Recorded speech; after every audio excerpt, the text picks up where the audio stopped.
beaucoup de Béninois, nos ancêtres Béninois qui ont quitté ici et qui se sont retrouvés par exemple en Haïti. Oui, La route des esclaves. Ouais, mesdames et messieurs, on retourne un peu dans le passé. Pourquoi il y a un lien historique et culturel entre l'Haïti et le Bénin? C'est pour ça que je vous fais comprendre qu'actuellement, je suis à Ouidah, bien évidemment, au Bénin. Et pour tous les Haïtiens qui me suivent, j'ai envie de vous transmettre, partager cette histoire avec vous. Donc, dites-nous un peu, qu'est-ce qui s'est passé ici sur la route des esclaves? alors déjà, je te présente cette place où on se trouve ici. OK, là où il y a l'arbre, là? C'est la première étape Oui. où se passait la vente aux enchères.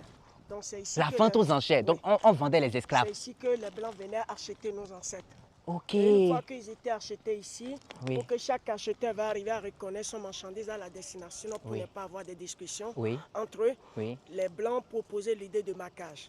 Et là où on maquait les esclaves au fait chaud, c'est précisément la maison que nous avons en face de nous.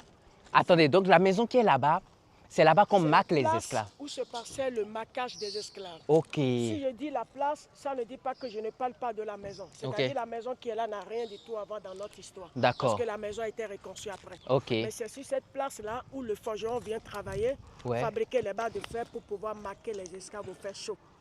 Et l'endroit où on maquait les esclaves, c'est 3 endroits différents. Et c'est au maître de choisir la partie qui lui convient. OK. Donc la première partie, c'est derrière les coups. Et la deuxième partie, c'est ici. Et la troisième partie, c'est là. Au niveau des fesses. Des fesses. Alors, une fois que Mais c'est quel maquage qu'il faisait? Alors, c'est-à-dire qu'on maquait, il y a des initiales qu'on était en... que je m'appelle Hippolyte, Ouais. je suis français, mon nom Hippolyte commence par H, français commence par F. Le forgeron doit fabriquer un bar de fer qui portera les 2 lettres H pour F.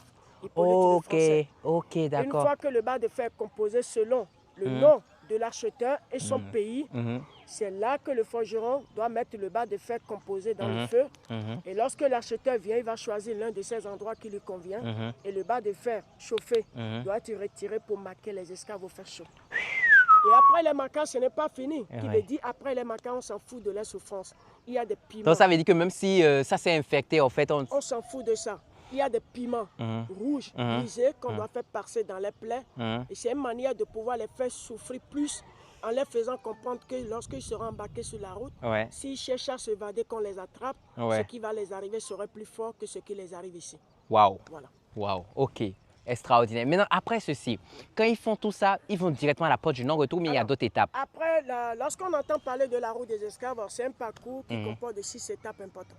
Donc là où nous sommes ici, c'est la première étape. D'accord. La deuxième étape, c'est l'arbre de l'oubli. D'accord. L'arbre de l'oubli a été planté par le roi Agadia en 1727. OK. Dommage qu'aujourd'hui, on ne pourrait plus visiter l'endroit. Parce qu'un l'arbre authentique est tombé. OK. Mais l'emplacement est en chantier aujourd'hui. D'accord. Mais l'arbre de l'oubli planté par le roi Agadia est un arbre sur lequel que tous les esclaves vendus ici, marqués au fer chaud, embarqués sur la route, devaient